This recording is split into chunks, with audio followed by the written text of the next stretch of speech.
Hello बच्चों, कैसे हैं आप सब? I hope you all are doing well. तो आज हम पढ़ेंगे माइक्रो ऑर्गेनिजम्स के बारे में। माइक्रो ऑर्गेनिजम्स क्या होते हैं, कैसे हमें हेल्प करते हैं, इसीलिए हम क्या बोल रहे हैं, फ्रेंड, और हम फो क्यों बोल रहे हैं उन्हें, right? So let's get into the topic. Our world is filled with countless living organisms. We can see some of them without any special equipment, but there is a hidden world of living things that are too tiny to see with naked eye. We need microscope to observe them.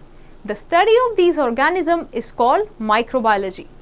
Microbes can survive in different environments. They can be found in the air, water, soil, desert, polar ice caps, hot springs, and even inside the bodies of animals and plants.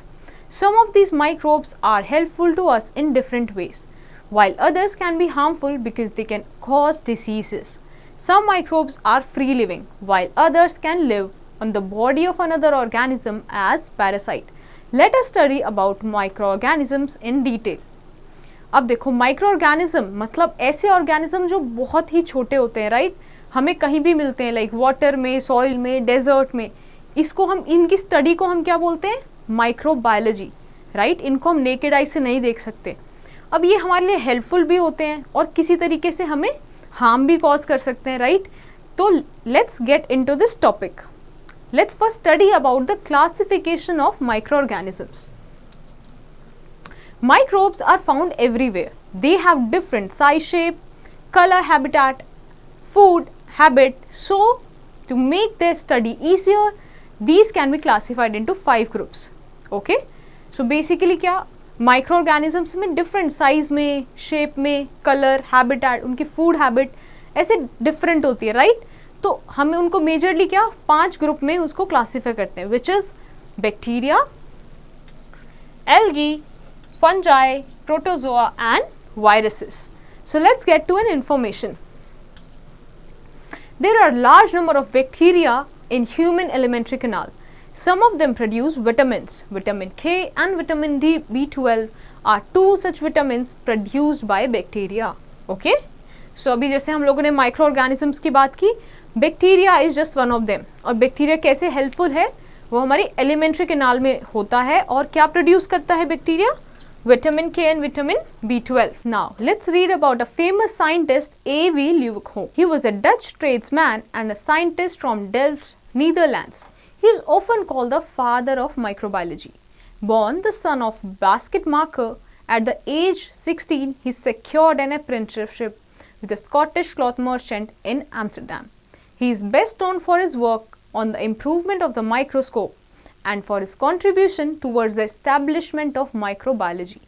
Using his handcrafted microscope, he was the first to observe and describe single-celled organisms, which he originally referred to as animalcules and which he now referred to as microorganisms. Okay, तो ये जो scientist थे, इनको क्या बोला जाता है? Father of microbiology. Okay. तो इन्होंने हमें क्या बताया था, ये हैंड क्राफ्टेड माइक्रोस्कोप बनाते थे, मतलब खुद अपने हाथों से माइक्रोस्कोप बनाते थे और फिर वहाँ पे उन्होंने ऑब्जर्व किया था और एक सिंगल सेल्ड ऑर्गेनिज्म को उन्होंने डिस्क्राइब किया था, जिन्होंने इन्होंने क्या नाम दिया था उसका, एनिमोक्यूल्स। ओके, जिसको आज हम माइक्रो ऑर्गेनिजम्स के नाम से जानते हैं। सो now let's understand and read about the first class, which is bacteria. Bacteria, singular is bacterium, are believed to be the first living beings to have appeared on the earth. These are single-celled microorganisms. The size of bacterial cells varies from 0.2 to 1000 microns. Okay? तो bacteria मतलब ये first living beings थे जो कहाँ, अर्थ पे जिन्होंने रहना start किया, राइट? ये क्या है, सिंगल सेल्ड माइक्रो ऑर्गेनिजम्स है और इनका साइज कितना है, 0.2 से लेके 1000 microns, very small, right? Now let's go to the next page. Now let's read about the shape and structure of bacteria. Mainly 4 different shapes are found in bacteria. Round shaped or coccus. Okay? The bacteria having round or spherical shape are known as coccus. They are known by different names according to the form in which they are found. So single cell is known as cocci. In pairs, it is known as diplococci. Okay. In chains, it is called streptococci. And in clusters, they are called staphylococci. All right. तो जो ये हमें single cell micro organisms हैं, round shaped के, जो अगर हम बात करते हैं, अगर हमें डिफरेंट तरीके से मिलते हैं, अगर हमें ये पेयर्स में मिलते हैं, चेन्स में मिलते हैं, तो इनका उसी हिसाब से क्या हमने नाम दिया, right. Staphylococci bacteria causes pneumonia. Okay. Next come the rod shaped और bacillus. The bacteria which are rod shaped are known as bacilli. Singular is bacillus. They cause certain dangerous diseases in humans like tuberculosis, diphtheria, tetanus, leprosy, etc. The Bacillus streptococcus causes typhoid. These rod shaped bacteria may form chains as in Bacillus anthracis which causes anthrax. Okay? तो ऐसे दिखते हैं. Okay? Rod shape bacteria कैसे ऐसे दिखते हैं, और इनका क्या है, एक पर्टिकुलर डेंजरस डिजीज भी कॉज करते हैं, जैसे कि ट्यूबरकुलोसिस है, right. Next come the spiral shaped or spirillum.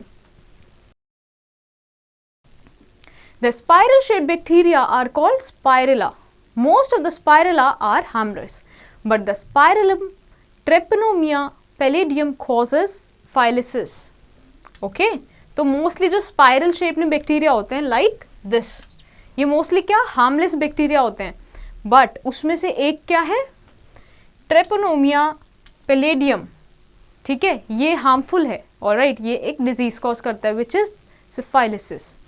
Next come the comma shaped or vibrio. The comma shaped bacteria are called vibrio. Vibrio cholera causes cholera, right? So all the bacteria except round bacteria have small hair-like structure on the surface of cell wall. Some bacteria have one or more than the one long web-like structure called flagellum or cilia on their body surface for locomotion. तो except what? Round bacterias, right? Round bacteria के अलावा सारे जो हमने अलग shapes पढ़े उसमें क्या होते हैं, एक थ्रेड लाइक स्ट्रक्चर होता है आउटर सरफेस पे, जिसको हम क्या बोलते हैं, फ्लैजिलम या फिर cilia. Alright, for what, movement या फिर locomotion. Now let's pull your sleeves up and take a very small drop of yogurt with the toothpick and smear it for 2 to 3 seconds on the slide and stain it with safranin. Cover it with a cover slip and observe under the high power objective lens of the microscope. The bacteria which we see are lactobacilli, a group of bacteria which break down sugar. Okay? तो आपको क्या करना है, एक yogurt थोड़ा सा लेना है टूथपिक से और उसको स्लाइड पे स्मीयर बना लेना है और फिर उसको स्टेन करना है सैफ्रनिन से. सो आप जब माइक्रोस्कोप के अंडर देखोगे तो आपको क्या दिखेगा, लैक्टोबैसिलाई, राइट, लैक्टोबैसिलाई बैक्टीरिया दिखेंगे जो शुगर को ब्रेक डाउन करते हैं, right. Now let's understand the usefulness of the bacteria. So most of the bacteria are useful for other living organisms as they help in the following ways. Now let's see the other, what are those ways. Now let's go to the next page. So first is lactobacillus bacteria help in the fermentation and production of curd and cheese. Bacteria are also used in the production of coffee, tea and cocoa beans. So basically lactobacillus जो bacteria हो तो कैसे fermentation में, curd के production में, चीज़ में help के बनने में हेल्प करता है, right.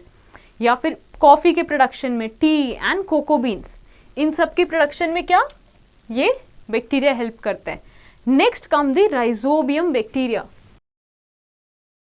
It change the nitrogen of air into nitrates. The process is called fixation of nitrogen.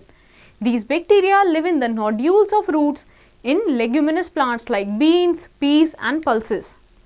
अब जो राइजोबियम बैक्टीरिया होते हैं वो क्या करते हैं, नाइट्रोजन फिक्स करते हैं एयर में, राइट. तो ये भी क्या एक तरीके से हेल्प कर रहे हैं ना, right.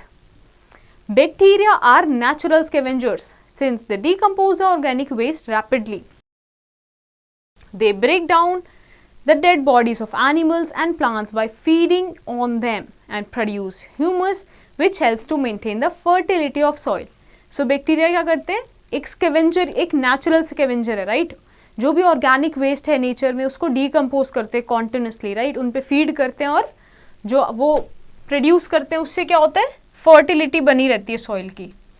Next is bacteria present in the intestine of ruminants like cows, buffaloes, sheep, etc. help in digesting cellulose present in cell wall of plants.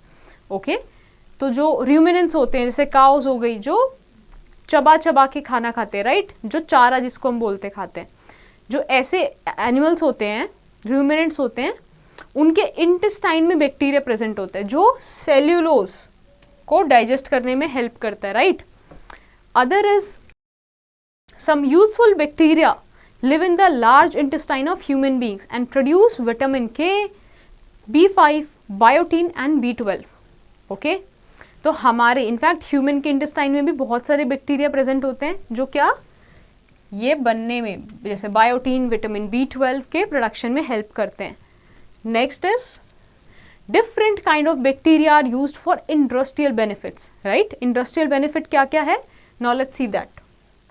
So first is bacteria act upon fruit juices to produce vinegar and wines. For example, ethyl alcohol is converted into acetic acid by the action of aerobic bacteria like Ectobacter acti. Okay? So basically कैसे industry में use होता है wine और vinegar को produce करने में। तो जैसे इथाइल एल्कोहल एक किस में कन्वर्ट हो जाता है, एसिटिक एसिड में, राइट, बैक्टीरिया, एरोबिक बैक्टीरिया की हेल्प से। अनदर इसका क्या है function, bacteria are used to make antibiotics like streptomycin and vitamin B complex tablets. और किसमें, एंटीबायोटिक प्रोडक्शन में, राइट, में भी हेल्प करते हैं, विटामिन के प्रोडक्शन में हेल्प करते हैं। Next is fibers from certain plants are obtained by submerging stems in water for variable period. The fibers are acted upon by bacteria growing in water and then fibers are set free from the stem. They also help in tanning of leather. Okay? So basically क्या एक तरीके से fibre को भी produce करने में help करते हैं कि कैसे फाइबर प्रोड्यूस हो सकता है, right. Next from production of biogas, that is methane gas, is carried out by the action of bacteria on agricultural as well as domestic waste, right? जो भी agricultural या domestic waste है उससे biogas production में भी क्या हमें help करते हैं bacteria. Next, bacteria help in the production of industrial chemicals and citric acid. Citric acid, industrial chemicals production में भी कौन, बैक्टीरिया हेल्प करते हैं, right. Now let's get to an information. At least 1200 different types of bacteria live in your mouth. You are either begin or protect you from infection. But some are bad and can cause tooth decay, bad breath and gum diseases. So basically हमारे mouth में 1200 different types of bacteria are staying. Though some are also good, some are bad. Alright? So some can call tooth decay, bad breath and gum diseases. Okay, now pull your sleeves up and take 3 balls and pour cold, lukewarm and hot milk in them respectively. Add small amount of curd sample in 3 balls and stir the mixture. Cover the 3 balls with the lids. Observe the 3 mixture after 5 to 7 hours. You will see that lukewarm milk turns into curd in the given time span, while the cold milk take much longer time for changing into curd. But the hot milk does not convert into curd. It is observed that the temperature of lukewarm milk is best for bacterial growth. So basically आपको क्या करना है, आपको 3 ball लेनी है जिसमें आपने एक में ठंडा दूध, एक में थोड़ा सा गर्म किया हुआ और इसमें बॉइलिंग तेज़ गर्म का दूध डालना है, राइट। और आपने उसमें तीनों सैम्पल्स में कर्ड डाल देना है और you have to wait for 5 to 7 hours. और अब आप देखोगे कि क्या 5 to 7 आवर्स आप देखोगे कि जो एक नॉर्मल जो ठंडा दूध था उसमें क्या ज़्यादा टाइम लगेगा कर्ड बनने में, जो ल्यूकवार्म वाला था उसमें आपने देखोगे कि कर्ड बन चुका है, बट जो हॉट मिल्क है उसमें क्या कन्वर्ट ही नहीं होगा कर्ड में। वाई? तो इससे हमें क्या पता चलता है कि जो ल्यूकवार्म मिल्क है वो क्या है, ऑप्टिमम है, बेस्ट टेम्परेचर है for what, bacterial growth. Okay, Now, let's read about harmful bacteria. Harmful bacteria are mostly parasites. Some harmful actions of bacteria are, now let's read those. They can cause a large number of diseases in plants, right? For example, citrus canker. So basically जो bacteria है वो भी harmful हो सकते हैं, right? सो वैसे ही एक क्या है, वो डिजीज कॉज कर सकते हैं प्लांट में. So let's read about that disease. Now let's go to the next page. So this is a disease caused by bacteria that affects the leaf, stem and fruits of citrus trees including lime, orange and grapefruit. Other plant diseases caused by bacteria are potato scab, leaf spot of cotton etc. तो bacteria क्या कुछ disease भी cause करते हैं plant को, जिसमें वो leaf को, स्टेम को और फ्रूट को भी इफेक्ट कर देते हैं, right? Other thing is diseases like cholera, diphtheria, plague, tetanus, typhoid, pneumonia and tuberculosis are caused due to the bacteria in human beings and animals. right? अभी हमने किसमें प्लांट्स में देखा, बट यही अगर बैक्टीरिया कैसे ह्यूमन बींग्स और animals में भी क्या डिजीज कॉज करते हैं. Next is bacteria are responsible for spoilage of food, rotting of fruits, vegetable and meat etc.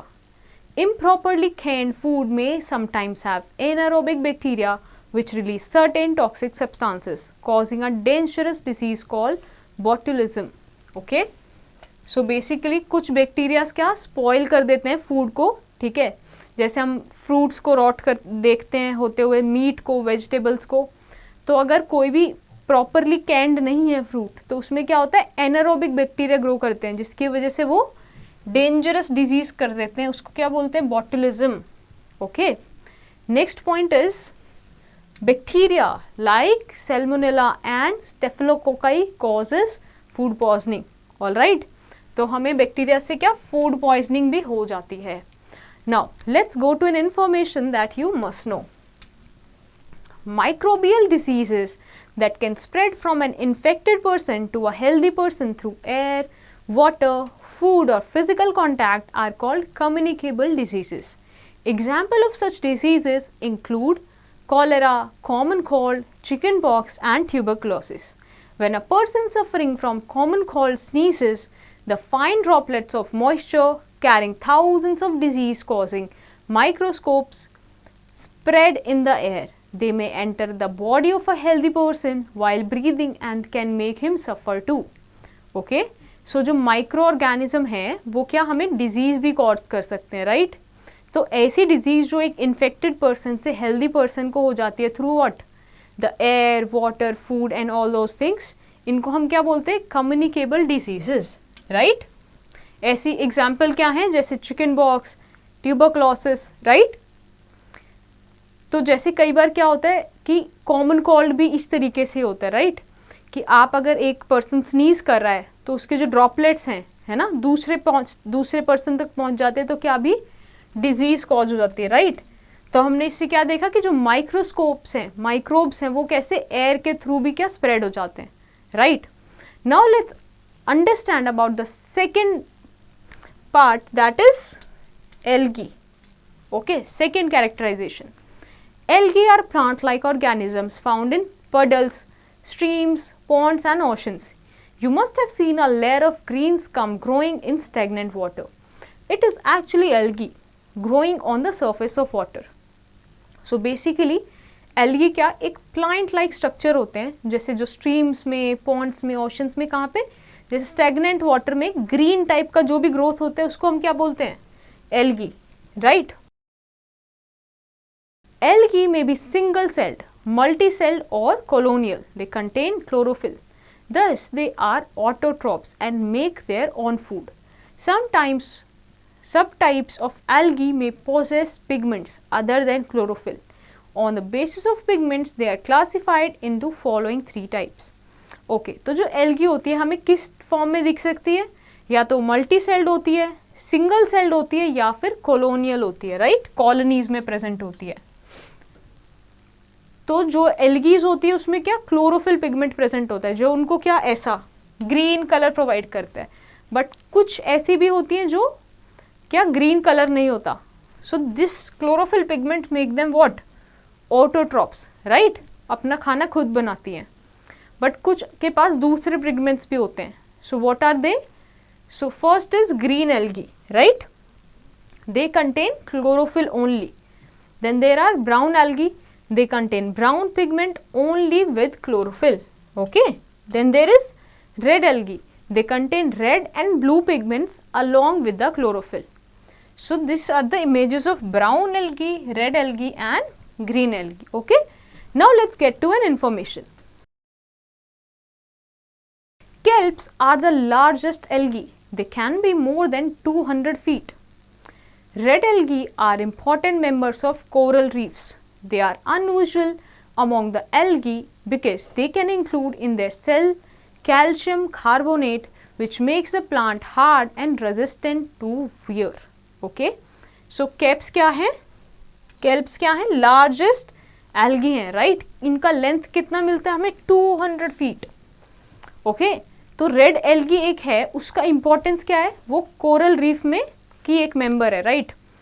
Coral reefs अगर आपने सी में देखा होगा, ओशंस में, तो क्या करते हैं ये लोग? कैल्शियम कार्बोनेट अपने अंदर स्टोर करते हैं और अपने आप को क्या रिजिड बना लेते हैं, right? Now let's understand the classification of green algae. According to their structure, green algae are classified as follows. Now let's go to the next page. First is unicellular algae.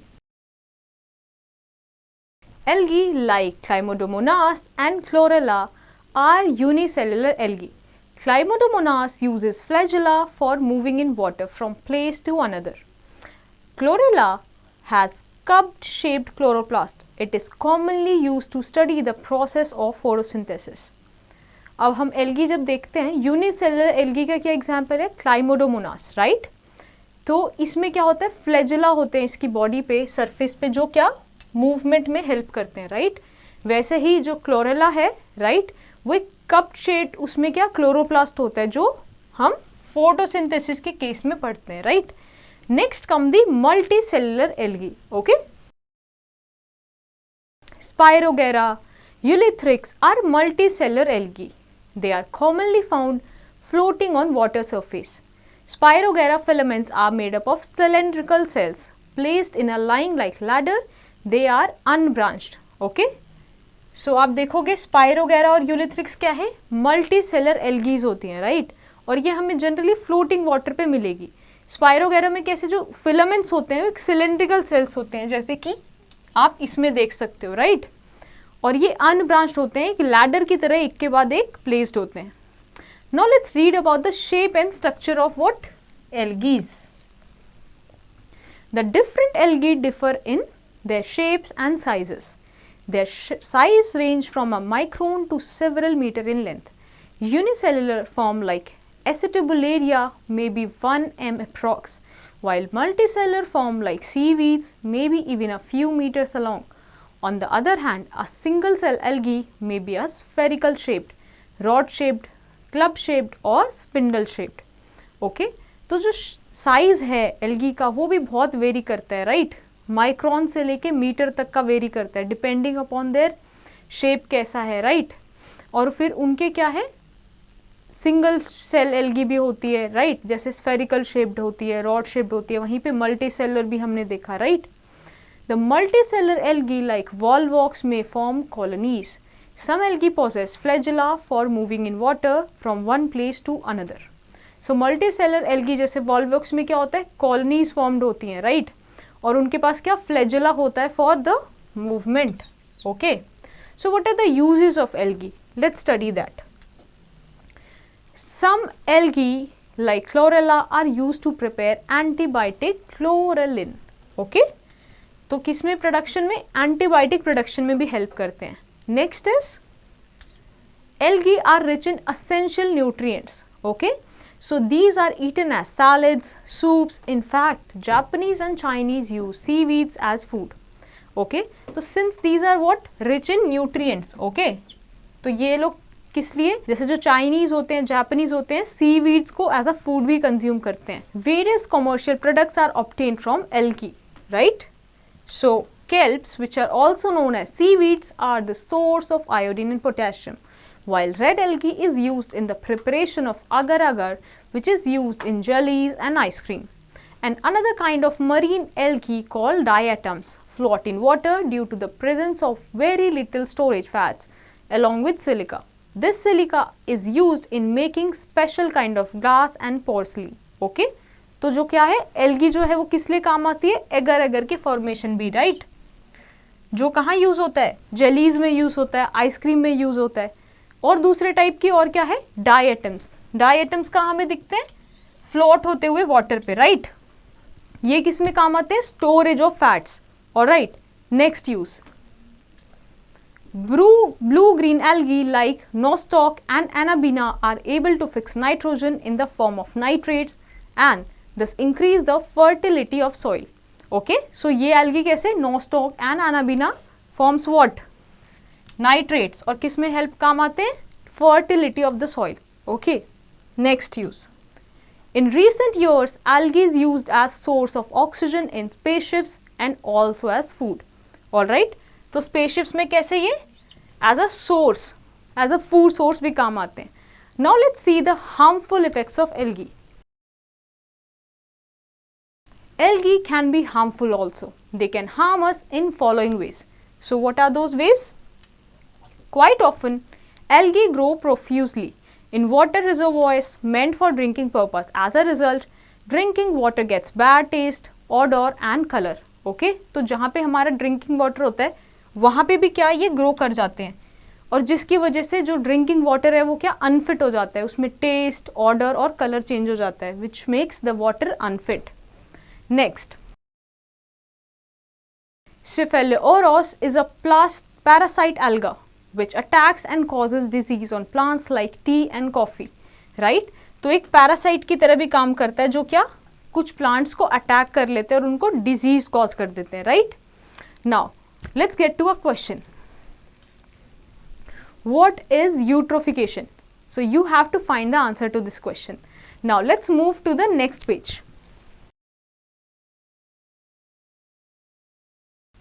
So other points are, some algae produce toxic substances which affect the aquatic life. Alright, तो कुछ algae ऐसे भी होते हैं जो toxic substances release करते हैं और वो किसके लिए, एक्वेटिक लाइफ के लिए हार्मफुल हो जाते हैं. Next point is, when the unnatural growth of algae occurs on the surface of water body, they deprive other organisms for light and oxygen.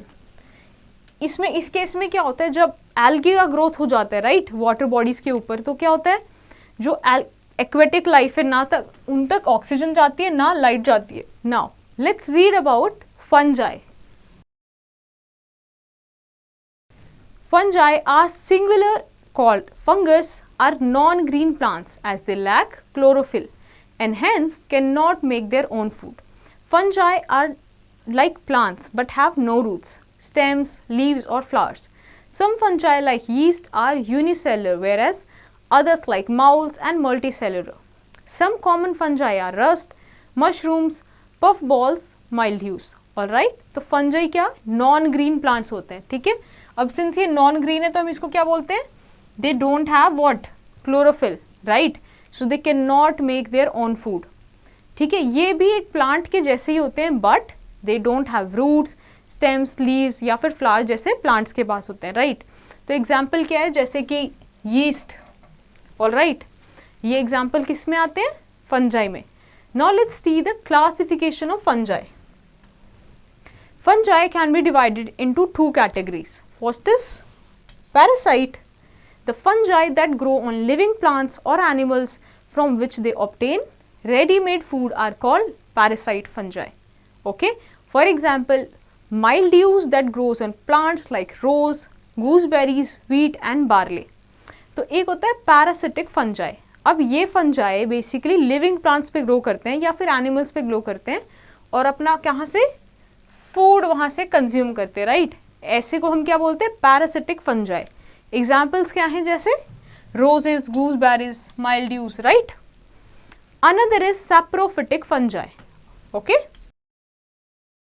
The fungi that grow on decaying or rotting plants or animals remaining.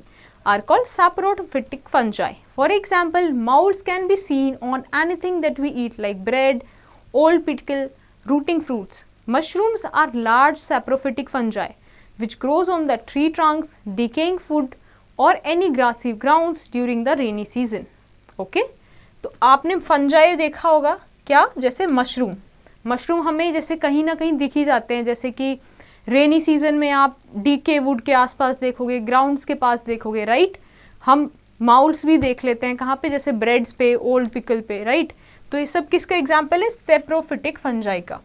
Now let's pull your sleeves up. Take yeast and mix it with warm water. Add sugar and little flour in it and mix well. Now put this mixture into a bottle. Cover the mouth of the bottle with the balloon and leave aside. Observe the bottle after 2 hours.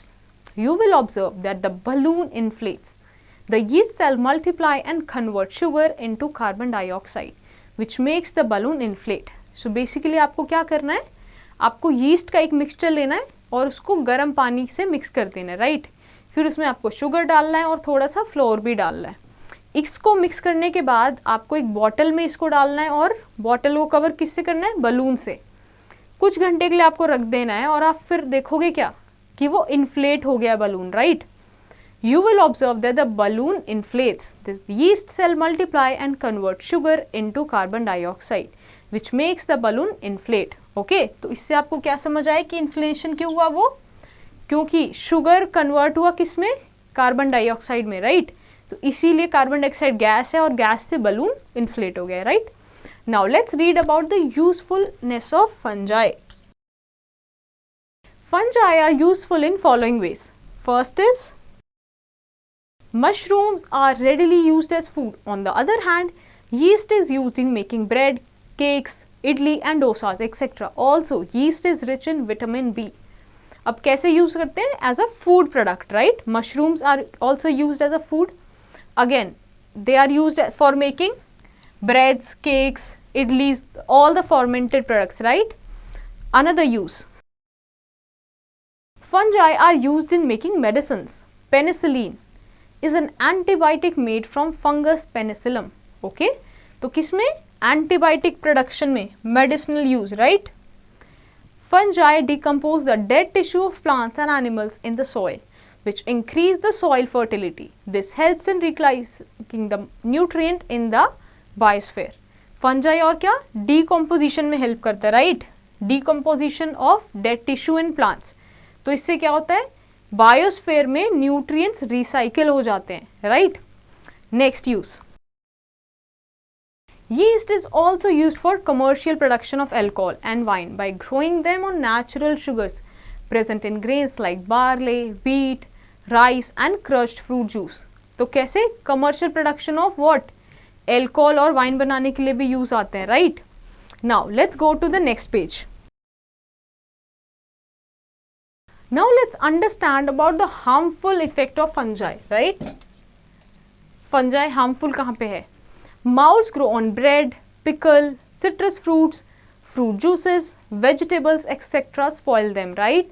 हमने देखा कि bread पे, pickles पे क्या fungi grow करने लगती है, तो उसको वो क्या स्पॉइल कर देती है, right. Makes it unfit for consumption. Fungi causes disease in plants, animals and human beings. They cause skin diseases like athlete foot in human beings. In this disease, a type of fungus occupies a space between the toes and causes terrible itching. Ringworm is also called by fungus in human beings. In plants, they cause disease like loose smut of wheat, potato blight. Alright, so there are various diseases that fungi causes, okay. Plants may be, animals may be, and also in human beings, right. Then comes the fungus, grows on leather footworms, cotton clothes, wooden materials, books etcetera and spoil them, right. तो जो normal materials हैं like leather हो गया, cotton हो गया, right, उस पर भी ग्रो करता है फंगस और उसको क्या स्पॉइल कर देता है. Now let's get to this question. You have to give one word for the following sentences. Okay, now let's read to the next topic which is protozoa. Protozoa, singular, is protozoan, are unicellular microorganism. Most of them can be seen under a microscope. They are found in water as well as damp places. They can move from one place to another. They move with the help of cilia, flagella और pseudopodia, right? तो जो protozoa क्या होते हैं, unicellular micro organisms है और generally ये microscope के नीचे हम इनको ईजिली देख सकते हैं. ये हमें कहाँ देखने को मिलते हैं, जो भी वाटर बॉडीज है जो डैम प्लेसेस पे है, राइट, वहाँ पे ये ईजिली हमें पानी में मिल जाते हैं. ये एक प्लेस से दूसरे प्लेस में मूव करने के लिए क्या यूज करते हैं, सीलिया, फ्लैजेला और pseudopodia, right. They either capture their food or are parasite. Paramecium, amoeba, giardia and entamoeba are some example of protozoa, right. तो ये अपना या तो फूड खुद कैप्चर करते हैं या फिर एज अ पैरासाइट किसी के ऊपर कंज्यूम एज अ पैरासाइट रहते हैं और उनसे फूड लेते हैं, right. Now let's study the usefulness of protozoa. Being simplest organism they are used in laboratories for research, right. तो सिंस ये बहुत सिंपल ऑर्गेनिज्म है तो कहाँ पे रिसर्च में भी यूज करा जाता है. Next is they help considerably in the treatment of waste and sewage because they feed on fungi and bacteria which decompose organic matter. Okay, तो हम कहाँ देखते हैं ये treatment, waste water sewage treatment में भी ये यूज़ होता है. क्यों? क्योंकि ये फंजाई और बैक्टीरिया पे क्या अपने ग्रो करते हैं क्योंकि वो उसको डिकम्पोज करते हैं, right. Next, some protozoa live in the alimentary canal of animals and help them to digest cellulose. Okay, तो जो एनिमल्स के एलिमेंट्री कैनाल है उसमें भी क्या प्रोटोजोआ प्रेजेंट होता है for the digestion of cellulose. Okay, now let's read about the harmful protozoa. So first is Entamoeba. It lives in human intestine and causes amoebic dysentery, pain in the abdomen and repeated motion, right. तो क्या disease cause कर देता है जिसकी वजह से although intestine में present होता है और वो क्या कॉज करता है, एमोबिक डिसेंट्री, जिसकी वजह से काफ़ी सीवियर पेन होता है और रिपीटेड मोशन होते हैं, right. Next is malaria is caused by the protozoan Plasmodium. The life cycle of Plasmodium includes the female Anopheles mosquito and a human as a host. It is injected when the mosquito bites and punctures the skin for blood. Once it is entered inside the human body, Plasmodium attacks the red blood cells. Okay? तो क्या malaria कैसे cause होता है, Plasmodium which is also a what, protozoa. ठीक है, तो कैसे Plasmodium अपनी लाइफ साइकिल कैसे कंप्लीट करता है, एनोफिलीज मॉस्किटो के थ्रू, राइट, जिसमें एनोफिलीज मॉस्किटो ह्यूमंस को एज अ होस्ट यूज करती है, जिसमें उसको बाइट करती है, अपना अंदर पंचर करती है और व्हाट अपने आप को अंदर सर्कुलेट करती है. प्लाज्मोडियम को अटैक कर देते हैं हमारे किस पे, रेड ब्लड सेल्स पे, right. Now let's go to the next page. Trypanosoma, which lives in the bloodstream of human beings, cattle and wild animals, causes a disease known as sleeping sickness. Okay? तो हमें और क्या, sleeping sickness भी disease किससे cause होती है, protozoa, right? Next is Giardia, causes diarrhea. Now let's move to our next topic, which is virus. Viruses are minute microorganisms much smaller than bacteria and can be seen only with the help of electron microscope. Viruses do not have a cellular structure like other microorganisms. A virus consists of a single strand of nuclear matter, DNA or RNA, surrounded by a protein coat. They live and grow only inside living cells of plants and animals. So basically viruses क्या होते हैं, minute microorganisms होते हैं और bacteria से भी बहुत छोटे होते हैं, राइट. तो क्या होते हैं ये, जैसे सेलुलर स्ट्रक्चर हैं माइक्रो ऑर्गेनिज्म, ठीक है, और इसके अंदर क्या बेसिकली या तो डीएनए प्रेजेंट होता है इनके अंदर या फिर आरएनए प्रेजेंट होता है, right, as a what, genetic material. ठीक है, और इसके अराउंड क्या होता है, एक प्रोटीन कोट. ऑल राइट, इनका एक प्रॉपर्टी होता है, ये केवल लिविंग सेल्स के अंदर ही सर्वाइव करते हैं, राइट, या living cell what of plant and animal, अगर उनके बाहर हैं तो वो सर्वाइव नहीं कर सकते. Viruses are peculiar microorganisms which exist in two states. When outside a living body or cell, they are like non-living things and do not show any feature of a living thing. They are unable to grow and reproduce outside a living cell. Viruses in non-living state are called virons. Okay. However, when they enter a living cell, they start reproducing like other living organism. They are therefore considered to be on the broader line of living and non-living. All viruses are parasite. Okay. तो अभी हम लोगों ने क्या देखा, दो type के viruses होते हैं. एक जब वो अपने बॉडी के बाहर रहते हैं, लिविंग सेल के बाहर रहते हैं, तो कैसे एग्जिस्ट करते हैं, नॉन लिविंग थिंग्स की तरह, राइट. ना तो वो रिप्रोड्यूस करते हैं, राइट, ना वो ग्रो करते हैं, ठीक है. बट जैसे ही वो किस में, लिविंग सेल के अंदर आते हैं, तो किसकी तरह एग्जिस्ट करते हैं, लिविंग सेल की तरह एग्जिस्ट करते हैं. They start reproducing, right. But जब वो नॉन लिविंग की तरह होते हैं तो उनको हम क्या बोलते हैं, वायरॉन्स, ठीक है. बट सारे ही वायरसेस क्या होते हैं, पैरासाइट्स होते हैं. ओके. क्योंकि वो सिर्फ लिविंग सेल्स के ऊपर ही डिपेंडेंट होते हैं. Viruses can be crystallized and stored for many years. Viruses found in plants are known as plant viruses and found in animals are called animal viruses or bacterial viruses or bacteriophages. Okay? तो जो virus होते हैं जो animals में मिलते हैं, right, उनको हम क्या बोलते हैं, प्लांट वायरसेस. और जो एनिमल्स में मिलते हैं उनको animal viruses, bacteriophages, right. Now let's read about the harmful effect of viruses. All know viruses are pathogenic parasite which causes many disease in plants, animals and human beings. हमने देखा ये जो वायरस होते हैं वो कितना पैथोजेनिक पैरासाइट हैं, disease cause करते हैं, जैसे प्लांट्स में, एनिमल्स में और ह्यूमंस में, right. So in many human diseases like influenza, small common cold, measles, mumps, chicken pox, rabies, polio, AIDS are viral diseases.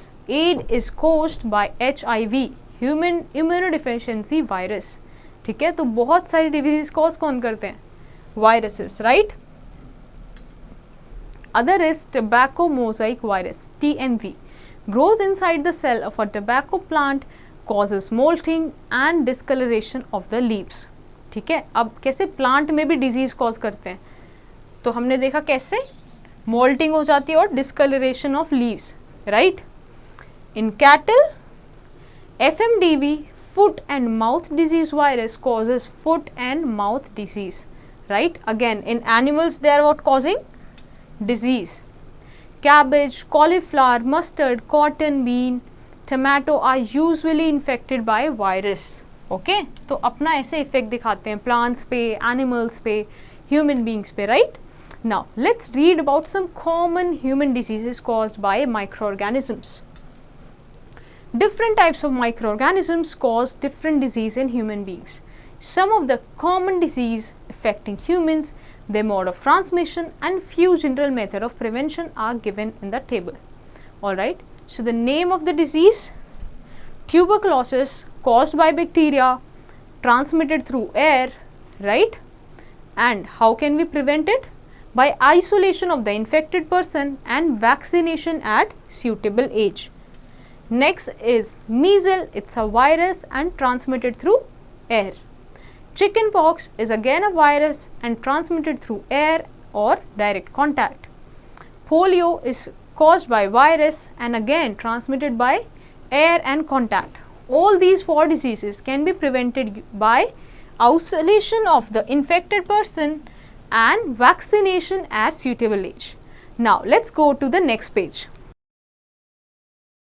So cholera, which is caused by bacteria, is transmitted through water and food. Typhoid, again caused by bacteria, which is caused by water, right.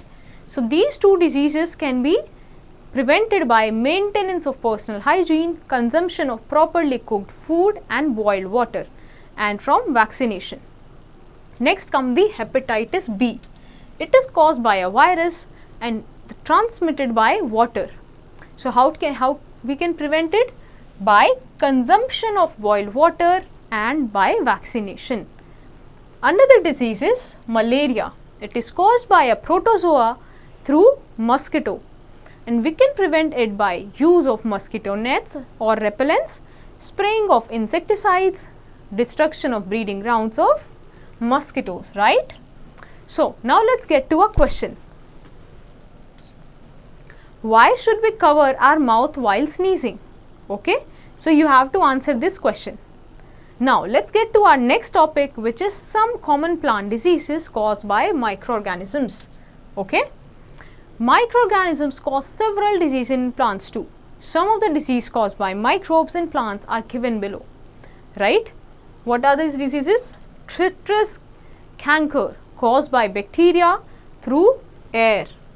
Next is rust of wheat caused by fungi, and mode of transmission is insects and seeds. Cholera and typhoid again caused by what? Fungi, and the mode of transmission is insects and seeds. Now let's get to an information. Anthrax is an infectious disease caused by a bacterium called Bacillus anthracis in cattle. Alright, now let's get to our next topic, which is vaccines and their importance in human life.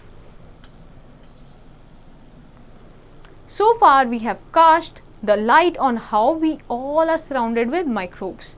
The air, water, soil, plants and all other things around us contain a lot of microbes. But in spite of the presence of several microbes all around us, we do not fall ill easily.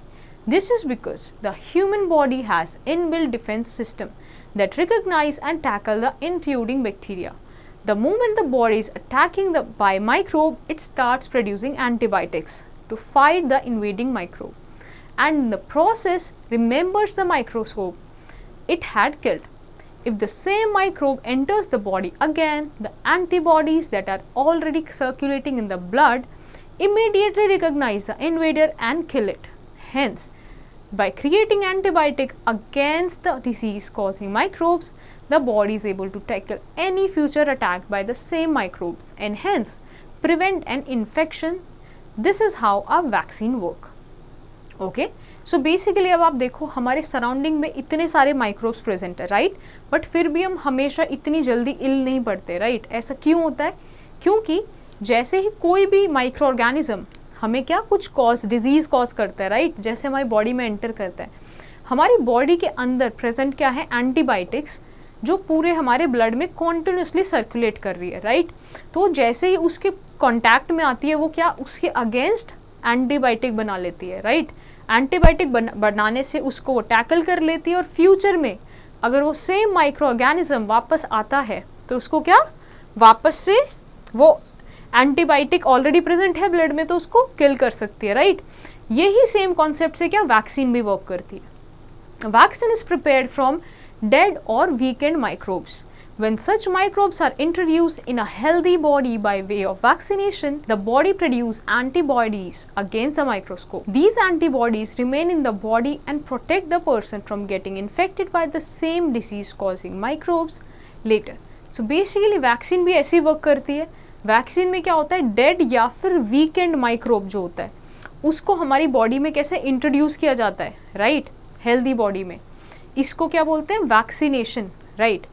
अब इस process में क्या होता है? जो weekend microbe है उसके against हमारी बॉडी क्या बनाती है? एंटीबॉडी. सिंस ये जो वीकेंड माइक्रोब है ये कोई डिजीज नहीं हमें कर सकता, बट बॉडी हमारी इसके अगेंस्ट एक्ट करती है और क्या बना लेती है? Antibiotics, right. उसके अगेंस्ट क्या बना लेती है? अपने पास वो एंटीबायोटिक्स बना लेती है. Now many diseases that were considered killer disease in the past. Now let's go to the next page.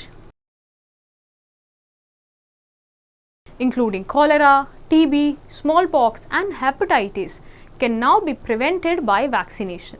Nowadays, vaccination is mandatory for children to protect them against several diseases such as diphtheria, whooping cough, measles, tetanus, polio, smallpox, etc. One of the biggest success of mass vaccination has been the eradication of smallpox from the world. Okay? तो जैसे कोई बहुत सारी ऐसी disease है जैसे TB, small pox, hepatitis, right, ये सारे कैसे प्रिवेंट करे जा सकते हैं? वैक्सीनेशन से. और ऐसे ही कौन सा डिजीज़ है जो वैक्सीनेशन से बचाया है small pox, right. Small pox को वर्ल्ड से इरेडिकेट किया है through what, vaccination, right. Vaccine for tuberculosis (BCG) contains weakened germs, and vaccines for typhoid is made from killed germs. Some vaccines are injected while the others are given orally. Vaccines, when administered in controlled amounts in a healthy body, stimulates the immune system to produce antibodies but do not cause the disease. Alright? So basically क्या होता है, vaccine जैसे tuberculosis की vaccine है, typhoid की vaccine है, इसमें क्या किल्ड जर्म्स यूज़ किए या वीकेंड जर्म्स यूज़ किए जाते हैं, जिसमें क्या होता है जैसे ही वो आपकी बॉडी में इंजेक्ट की जाती है, बॉडी उसको क्या एक आउटसाइडर मानती है, राइट। तो अलग अलग तरीके से आप इंजेक्ट कर सकते हो, ओरली दे सकते हो या इंजेक्ट कर सकते हो। जैसे ही वो हेल्दी बॉडी में जब कोई बाहर से जर्म एक्ट करता है तो बॉडी उसको अगेंस्ट एंटीबॉडी बना लेती है, और ऐसे क्या वैक्सीन्स वर्क करती है। Now let's read about the precautions with antibiotics. First, antibiotics should be taken only on the advice of a qualified doctor, right? ये हमेशा एडवाइस पे लेना चाहिए डॉक्टर के। Another, one should complete the course prescribed by the doctor. Again कि इसमें हमें course जो दिया है डॉक्टर ने, राइट, उसको कंप्लीट करना भी ज़रूरी है। Antibiotics should be taken in correct dose as specified by the doctor. Taking antibiotics in incorrect doses make it less effective, right? तो जैसे डॉक्टर ने प्रिस्क्राइब किया उसी वे में लेना चाहिए, राइट। अगर हम अपने हिसाब से कम या ज़्यादा डोज लेंगे तो क्या है, लेस इफेक्टिव है। Next, avoid taking antibiotics when not needed. Unnecessarily taking antibiotics may kill the beneficial bacteria in body. तो हमें जब हमें नीड नहीं है तो हमें क्या नहीं लेना चाहिए, एंटीबायोटिक्स नहीं लेनी चाहिए, क्योंकि बेनिफिशियल बैक्टीरिया भी हमारी बॉडी से किल हो सकते हैं। Now let's get to an information. The antibiotic penicillin was accidentally discovered by Scottish biologist named Alexander Fleming in 1929. He was working on a culture of disease-causing bacteria, Staphylococcus aureus. One of his culture plates accidentally got contaminated by a green-mould penicillin. He observed that the bacteria failed to grow in the area contaminated by green mould. Eventually found that the green mould produced a substance capable of killing many of the common bacteria that infect humans. So antibiotic जो penicillin है वो किसने discover किया है, Alexander Fleming में। So basically वो अपने कोई दूसरा एक्सपेरिमेंट कर रहे थे स्टेफिलोकोकस ऑरिस से, राइट।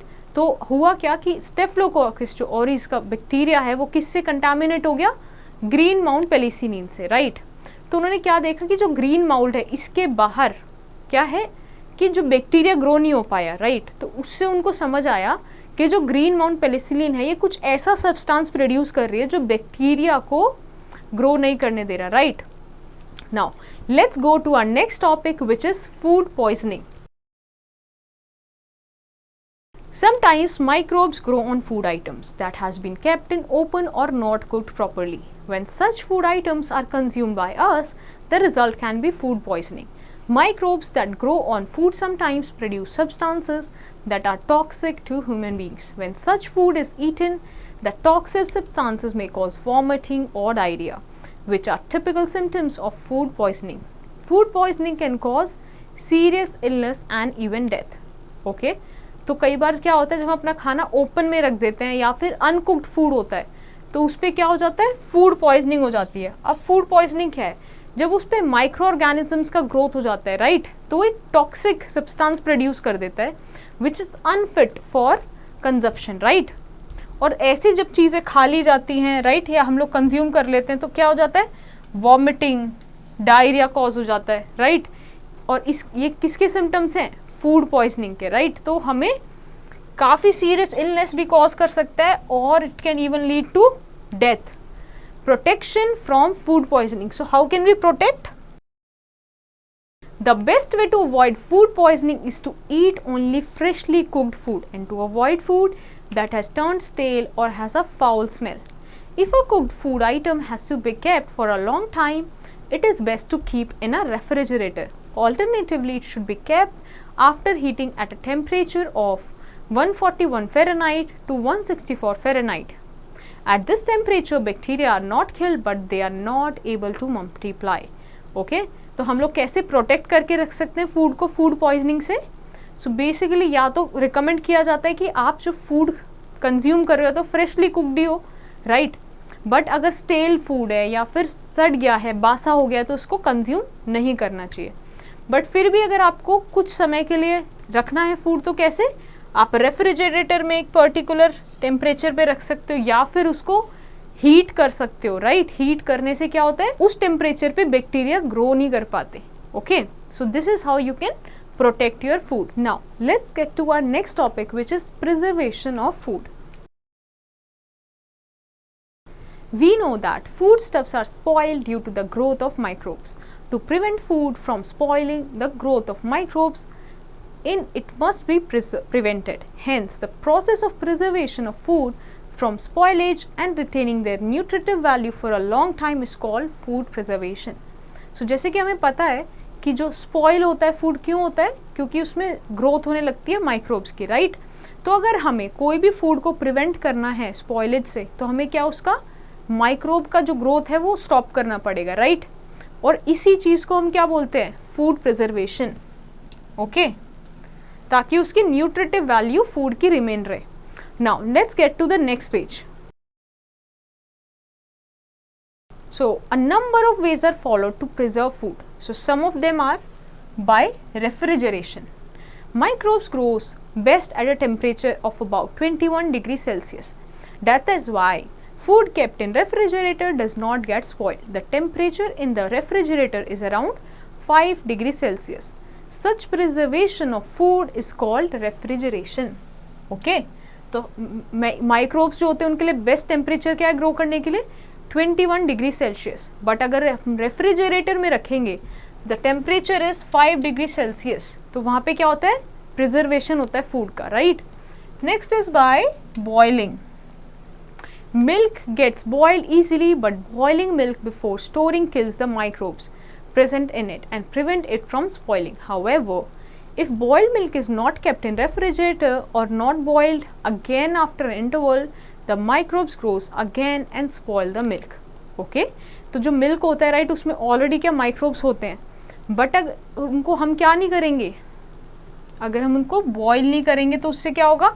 वो ग्रोथ बहुत ज़्यादा बढ़ जाएगी, राइट, जिसकी वजह से स्पॉइल हो जाता है. इसीलिए क्या रिकमेंडेड है कि मिल्क को बॉईल करके रेफ्रिजरेटर में रखना चाहिए ताकि वो स्पॉइल ना हो. Next is by using sugar.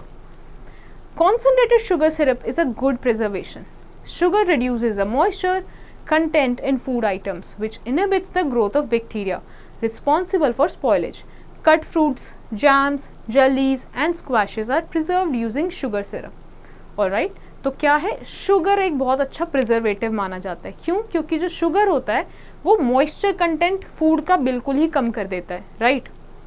तो जैसे कि कट फ्रूट्स होते हैं, जैम्स होती है, जेलीज होती है, सब आपने देखा होगा कैसे हम शुगर सिरप में प्रिजर्व करते हैं, right? Another way is by using vinegar. Bacteria can not grow in vinegar.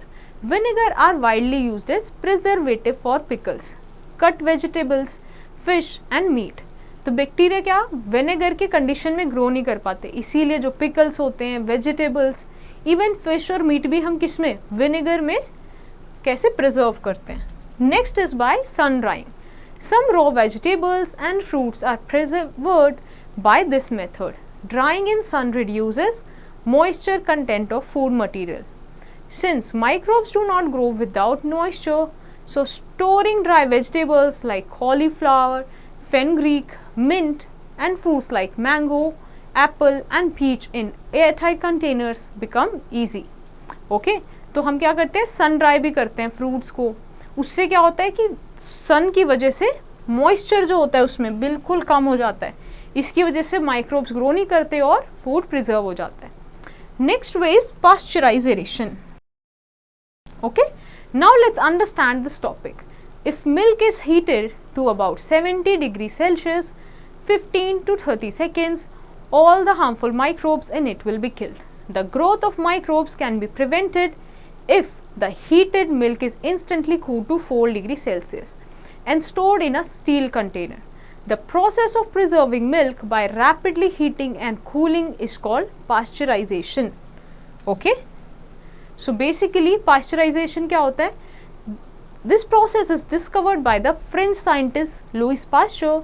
Pastured milk can be stored unrefrigerated for 3 to 4 months in sealed pouches or airtight containers. Alright. तो जो milk होता है उसको 70 degree पे अगर 15 से 30 second तक boil कर लिया जाए तो उसमें क्या हार्मफुल जो माइक्रोब्स होते हैं वो किल हो जाते हैं, राइट? जिसकी वजह से क्या होता है, जो मिल्क होता है और उसको अगर हम इंस्टेंटली कूल कर दें किस पे, 4 डिग्री सेल्सियस पे, तो इस प्रोसेस को हम क्या बोलते हैं, पास्चराइजेशन, जिसमें rapid cool heating and rapid cooling होता है, राइट? ये किस साइंटिस्ट ने डिस्कवर किया था? लुइस पास्चर ने। इस तरीके से क्या होता है, हमें फ्रिज में भी मतलब रेफ्रिजरेशन की भी ज़रूरत नहीं पड़ती और मिल्क को हम 3 to 4 मंथ्स के लिए सील्ड पैकेट में एयर टाइट कंटेनर्स में क्या प्रिजर्व कर सकते हैं. Another way is by using chemicals. Chemicals such as sodium benzoate and sodium metabisulfite are used as preservatives in jams and squashes. Conventionally, salts and edible oils are used as preservative to prevent the growth of microbes in food items. Various pickles prepared in an oil medium can be stored for years without getting spoiled. Common salt is routinely used to preserve meat and fish. Cut vegetables such as raw mangoes and amla can be preserved by coating them with salt. Salt absorbs the moisture from anything. Okay? तो हम कुछ chemicals हैं जैसे क्या, sodium benzoate, right, sodium metabisulphide, इसको भी हम किसकी तरह, प्रिजर्वेशन की तरह यूज़ करते हैं, राइट? जैसे कि हम और क्या करते हैं, कन्वेंशनली क्या करा जाता था, जो सॉल्ट्स हैं या फिर जो एडिबल्स ऑयल्स हैं, राइट, उसमें अगर हम अपने फूड आइटम प्रिपेयर करते थे तो भी ग्रोथ माइक्रोब्स की रुक जाती थी. तो ये कुछ मेथड से, जो कुछ केमिकल्स के तरीके थे जिसके हम प्रिजर्वेशन करते थे. कॉमन सॉल्ट जो हम यूज़ करते हैं, कॉमन सॉल्ट, इसको भी हम किससे प्रिजर्वेशन के लिए यूज़ करते हैं, for meat and fishes, right? So now let's get to a question. Why are pickles preserved by adding salt and oil? Okay, so you have to find the answer to this question. Now let's move to the next page. It comes in contact with, since microbes require moisture for their growth and hence cannot grow on foodstuffs preserved with salt. Okay, तो microbes क्या होते हैं, वो जो microbes होते हैं उनको require क्या होता है, moisture require होता है growth के लिए, right? बट जब हम फूड सब्स को सॉल्ट के साथ प्रिजर्व करते हैं तो उसमें मॉइस्चर नहीं बढ़ता, जिसकी वजह से उसको प्रिजर्वेटिव की तरह यूज कर सकते हैं. Now let's come to the next topic which is nitrogen fixation and soil fertility. Nitrogen is required for plants to build protein. Although 78% of air present in environment is nitrogen, but plants cannot use it directly. So how do nitrogen requirement of plants is fulfilled? So देखो, अब nitrogen जो है वो plant के लिए बहुत ही ज़्यादा important है. क्यों? क्योंकि नाइट्रोजन से ही क्या प्रोटीन बनता है, राइट? जो भी उसमें डीएनए है, आरएनए है, उसमें नाइट्रोजन की रिक्वायरमेंट होती है. तो ऑल्दो 78% जो नाइट्रोजन है वो एयर में प्रेजेंट होता है, बट प्लांट्स उसको यूटिलाइज नहीं कर सकते क्योंकि वो उस फॉर्म में प्रेजेंट नहीं होता. तो अगर नाइट्रोजन जो प्लांट को चाहिए फिर वो कहाँ से आता है? सो some legumes such as peas, cloves and peanuts contain small swelling parts in their roots called root nodules. These nodules contain rhizobium bacteria. The bacteria change atmospheric nitrogen into compounds of the nitrogen such as nitrates and ammonia. After a season, the plant gets plowed down. When the roots of these plowed down plants rot, the nitrogen compounds stored in them mix in the soil. This enrich the soil with vital nitrogen nutrients and make it fertile. This process by which rhizobium fixes the deficiency of nitrogen in the soil is called nitrogen fixation. Because of their role in nitrogen fixation, the rhizobium bacteria and the legume plant live in symbiotic relationship. The plant uses the nitrogen compound and convert by the bacteria to produce protein. On the other hand, the bacteria get food and shelter from the plant. So basically अभी हम लोगों ने देखा कि अब plant को कैसे मिलता है, राइट? तो जो कुछ लेग्यूम प्लांट्स होते हैं, मतलब जो जिसमें पी आता है, राइट, जैसे पी, पीनट्स, क्लोव्स, इनके जो रूट्स होते हैं उसमें क्या प्रेजेंट होती है? रूट नेड्यूल, ऐसे, राइट, ऐसे रूट नेड्यूल प्रेजेंट होती है। इन रूट नेड्यूल्स में प्रेजेंट होते हैं राइजोबियम बैक्टीरिया, ऑलराइट। ये राइजोम बैक्टीरिया जो है एटमॉस्फेरिक नाइट्रोजन को ऐसे कंपाउंड जैसे नाइट्रेट्स और अमोनिया में कन्वर्ट करते हैं ताकि प्लांट्स उसको कंज्यूम कर सके, राइट। तो जैसे ही फिर उसके बाद क्या होता है, आफ्टर अ प्लांट जब उसको प्लो डाउन किया जाता है, राइट, तो जो उसकी रूट्स होती है वहाँ से क्या ये जो बैक्टीरिया होता है, राइट, वो निकल जाता है और नाइट्रोजन कंपाउंड जो उसने स्टोर किया होता है अपने अंदर वो सॉइल के साथ मिक्स हो जाता है, राइट। इस प्रोसेस से क्या जो सॉइल होती है वो इनरिच हो जाती है, किससे? नाइट्रोजन से अगेन, राइट। इस प्रोसेस को राइजोबियम जो फिक्स करता है डिफिशिएंसी नाइट्रोजन की सॉइल में, इस प्रोसेस को हम क्या बोलते हैं? Nitrogen fixation. जो ये प्लांट है और जो साथ में राइजोबियम बैक्टीरिया एक रिलेशनशिप में होते हैं जिसको हम बोलते हैं सिम्बायोटिक रिलेशनशिप, राइट, जिसमें इसका मतलब हुआ कि जो प्लांट है वो यूज करता है nitrogen compounds converted by the bacteria, right, to produce protein. वहीं पे जो बैक्टीरिया है वो उसको क्या मिलता है? साथ में फूड मिलता है, शेल्टर मिलता है, राइट। तो एक दोनों सिम्बायोटिक रिलेशनशिप में। Now let's get to the fill in the blanks, so you have to do this by your own. Now let's get to our next topic which is nitrogen assimilation. The conversion of inorganic nitrogenous compounds into organic compound is called nitrogen assimilation. The plants absorb nitrogenous compounds from the soil and water and convert them into plant proteins. All right. अब जो inorganic nitrogenous compound है, right, वो कैसे organic compound में convert होते हैं उसको हम क्या बोलते हैं? Nitrogen assimilation. All right. जो प्लांट होते हैं वो एब्जॉर्ब करते हैं क्या? ये नाइट्रोजन कंपाउंड्स सॉइल से, वाटर से, और उनको किस में? प्लांट प्रोटीन में कन्वर्ट करते हैं। Now let's go to the nitrogen cycle. As animal eat plants, the nitrogen in the form of nitrogenous compound is used by animals. When plants and animals die, bacteria and fungi present in the soil turn their decaying remains into compounds. So basically क्या होता है, जो animals होते हैं जब वो plant खाते हैं, राइट, और प्लांट में क्या है? नाइट्रोजन है, नाइट्रोजनस कंपाउंड है, राइट, तो वो एनिमल के अंदर चला जाता है। और जब एनिमल और ये जो प्लांट है जब डाई कर जाते हैं तो बैक्टीरिया फंजाई क्या करते हैं? उसको एक दूसरे कंपाउंड में टर्न कर देते हैं, राइट, डीके कर देते हैं उसको। Now let's get to the next page. Nitrogen which are again taken up by the plant. So अभी तक जो नाइट्रोजन किसमें वापस से डीके होके सॉइल में चली गई, वो कौन वापस? प्लांट उसको कंज्यूम कर लेते हैं। Some bacteria convert nitrogen compounds back into nitrogen gas which is released into atmosphere. The whole process occur in a cyclic manner and helps to maintain the amount of nitrogen in the atmosphere almost at a constant level. This is how nitrogen cycle works.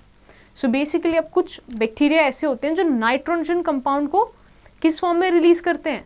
Nitrogen gas के form में release करते हैं atmosphere में, right. तो जो whole process है ये एक साइक्लिंग मैनर में होता है, राइट, कि एक जगह से नाइट्रोजन गया, वहाँ से दूसरे फॉर्म में कन्वर्ट हुआ, राइट, एनिमल से प्लांट से कन्वर्ट होता रहता है। तो इस पूरे प्रोसेस को एक साइक्लिक फॉर्म में चलता है, इसको हम क्या बोलते हैं? नाइट्रोजन साइकिल, राइट, और ये कांस्टेंट तरीके से चलता रहता है। Now let's get to an information.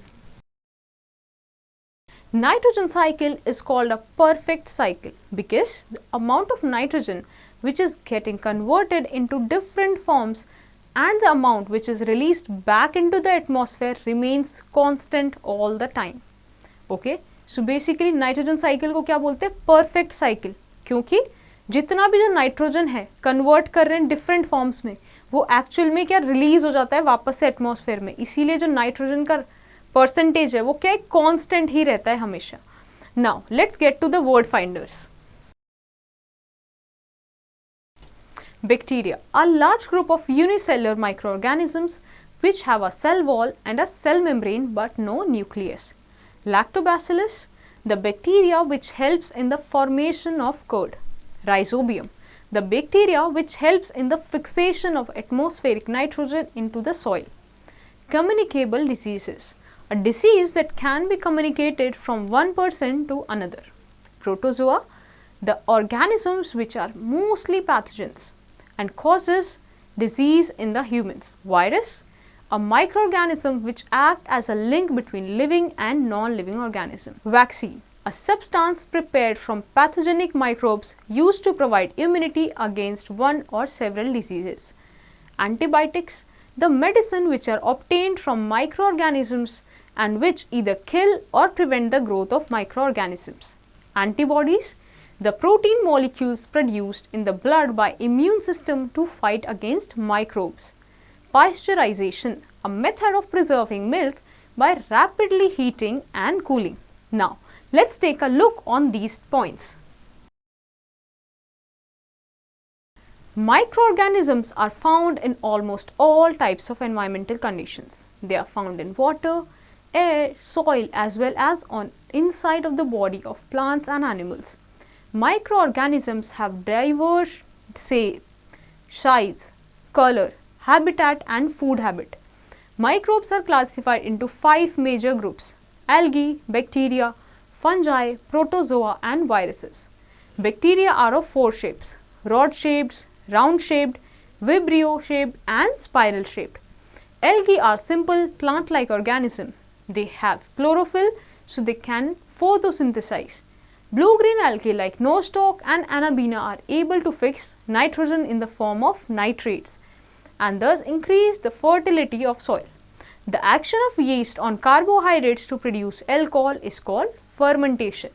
Fungi are non-green plants and include molds, roots and puffballs. They do not contain chlorophyll and hence are heterotrophic. Yeast is a unicellular fungus and to make alcohol, bread, etc. Vaccines are prepared from dead or weakened microbes. Food preservation is the science of treating food so that it retains its color, flavor, nutritive value and texture over a period of time.